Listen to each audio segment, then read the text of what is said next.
Hey, how the hell is it going? It is Rich. Welcome back to the studio. And today I'm going to be teaching you guys how to draw lips, particularly feminine lips. Let's be real. And if you guys are into comic books, anime, and manga art, go ahead and hit the subscribe button, ring the bell for notifications. It is all I do and upload. And with that said, let's get into this damn thing. Ready, go!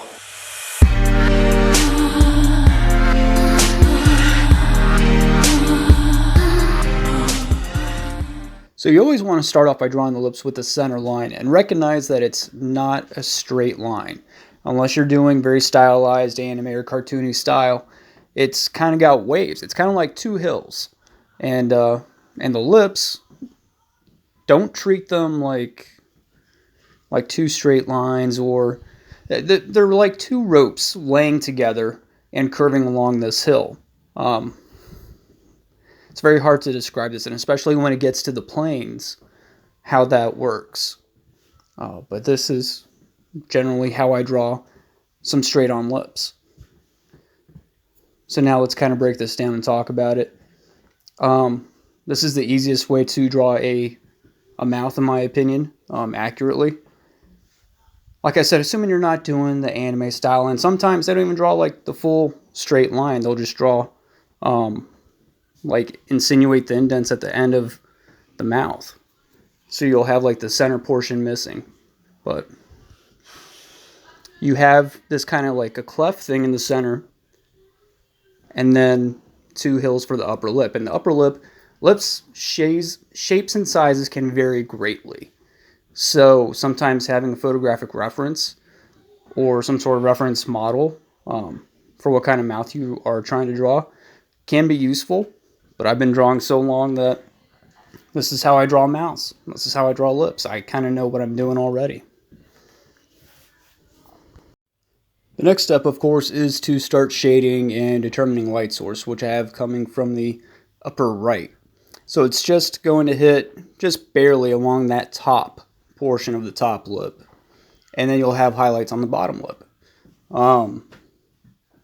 Obviously, you want to know whether your character is wearing lipstick or lip gloss. If there's lip gloss, it's going to be even shinier. Drawing shiny lips is really fun, especially for me. It's just something I like drawing because the highlights are so, like, you can do a lot with lips. There's a lot of planes to it, and there's a lot to learn. So, start studying. Rendering the bottom lip like that with all the lines can actually, one, it can show volume. But if you do it too much, it can look like the lips are cracked. So, it's up to you. Total style choice. So, and there I just wanted to show like a hint of the light hitting the opposite side of that lip. And when it comes to studying anatomy and the musculature, there's really no muscles to study in the face except for this one here that I'm about to show you that goes around the mouth. Literally goes just right around the mouth and excludes the chin. So this is that muscle there.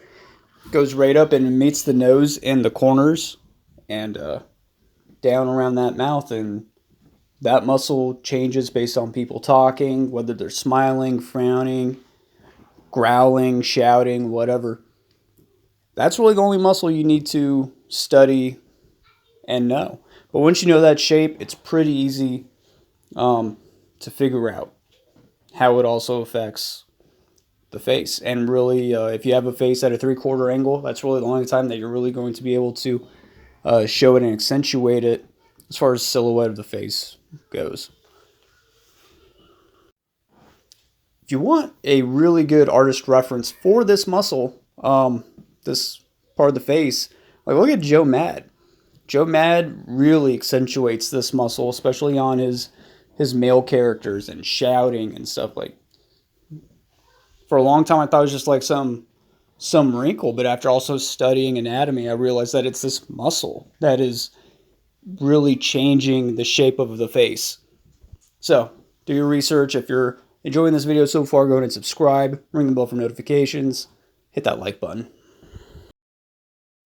And on to the next mouth, which I'm going to do super fast, but I just wanted to show how this upper lip kind of looks like a bird or a seagull flying when you do it as a silhouette like this.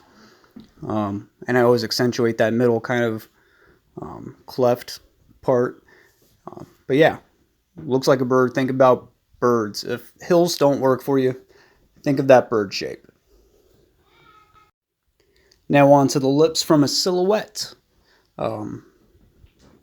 This will really show the planes differently, so you understand why the light is hitting the bottom lip and not really the upper lip. And it's because it's kind of coming out like a cliff face or something. It's like an overhang. And you don't always have to do the lighting so extreme. You can just have more of a neutral, more dispersed lighting. And the top of the lip might not be in as harsh a shadow, which is totally fine. I tend to do harsher shadows. Contrast always looks good. So, and this is kind of how the lip curves around. Kind of important to understand the volume and how the planes work and wrap around. So you have it curving like this. And not everybody has lips like these. So I don't know if you're doing more of a realistic characterization, or maybe you have an actor, actress, model kind of for whatever character it is. Then definitely study those person's lips. But this is kind of my default. And that's that muscle that I was talking about, going all the way around the mouth area and excluding the chin.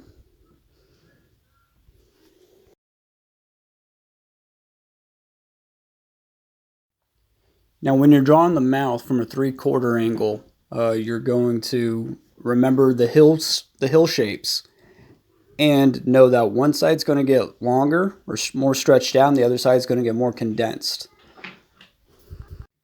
There's this animation term called squash and stretch, and that's kind of what you're doing. Knowing what squashes and what stretches as the angle changes. I always put the side that's furthest away, that's squashing, and I always tend to shade that half. Yeah, there you go. Knowing those planes, knowing how everything is curving and what's closer and what's further away, how all those kind of shapes, different shapes overlap is important. So do your own independent research and practicing and commit this stuff to memory.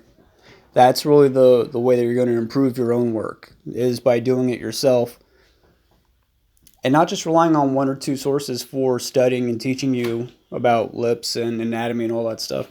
You really have to hit up many, many resources and then commit this stuff to memory. So again, I'm showing you the volume using these curved lines, and that highlight there on the lower lip. I told you I like the highlights.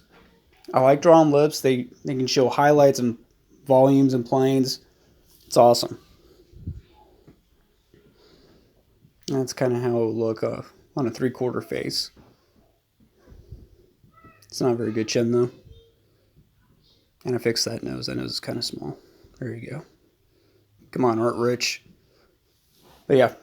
So I hope you guys are enjoying this. If you are enjoying this, if you're learning something from this, please go ahead and subscribe. Ring that bell for notifications.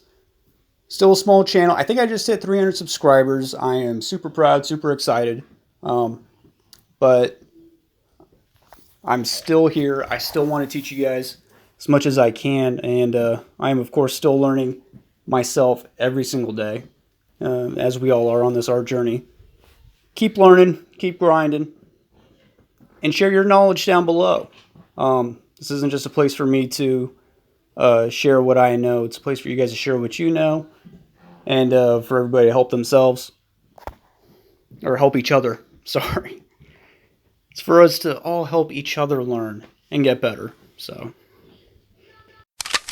Hey, if you're still here, here's a secret bonus clip. I wasn't going to show anybody, but I figured, hey, for those that make it all the way through my videos, they deserve something a little extra.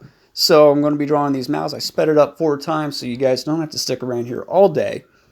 But you guys did, and you stuck around to the end. So I love you guys. I appreciate you guys. If you haven't subscribed, go ahead and hit subscribe. Ring the bell for notifications. I really appreciate it. So again, just showing my process just much faster. Here's another way that I kind of do lips. I kind of speed up my own process because I kind of know what I'm doing. And that upper lip, man, I'm telling you, it's kind of like rolling hills. But have the middle crease line match the top line. All right, pay attention for those. And it's just me shading that upper lip. Really appreciate you guys sticking around this long. The bottom lip tends to just kind of be like 2 big balls smashed together. It's kind of how I think of lips. Other people think of it as one smash ball. And I'm not going to say it's the wrong way or a right way because everybody tends to have a different mouth. Look at yours and draw your own. That's the big secret. Look in a mirror. Take a selfie. Use your mouth as reference. Now, I did that third mouth up there in the upper left, and I drew it, and the recording was super blurry and out of focus. So, unfortunately, I didn't get to show you guys that process. But here, this one's going to be a 3/4 smile. 3/4 smile. I gotta tell you, I stole this one from Salvador La Roca. If you are having trouble learning something, look through all of your art books, all of your comics, find the simplest looking version of that thing that you are trying to draw. In this case, a 3/4 smiling mouth. Look through all of them and see which one looks like something you can do. That looks easy. And then do that. Some things are deceptively easy looking, but in this case, I found Salvador La Roca drawing this mouth, and I don't know, I must have been in high school, but I noticed, I was like, he did that with like 3 lines. I could do that. And then I did that, and I was like, well, mine actually looks really messed up. So it took a little bit of practice, but if you see something done in 3 lines, do it that way. And then figure out why and how they were able to make it look like that. That's all I'm saying. So that's it for your secret bonus tips. Yeah, there you go. Also know jaw structure, teeth, mouths. It's all important to mouth anatomy and why the face looks the way it does. So, male mouths, male lips, you draw them the same way you do female lips. Just don't draw as much detail or make them look as thick. Because even though they actually are pretty much just as thick as women's lips, they're going to look really feminine in a drawing, especially about comic book superheroes and stuff. They're just going to come out very feminine looking. And then, of course, know how the mouth works on the face in relation to the nose and the chin, more planes changing and stuff like that. So, appreciate you guys for being here. Subscribe, ring the bell for notifications. See you later.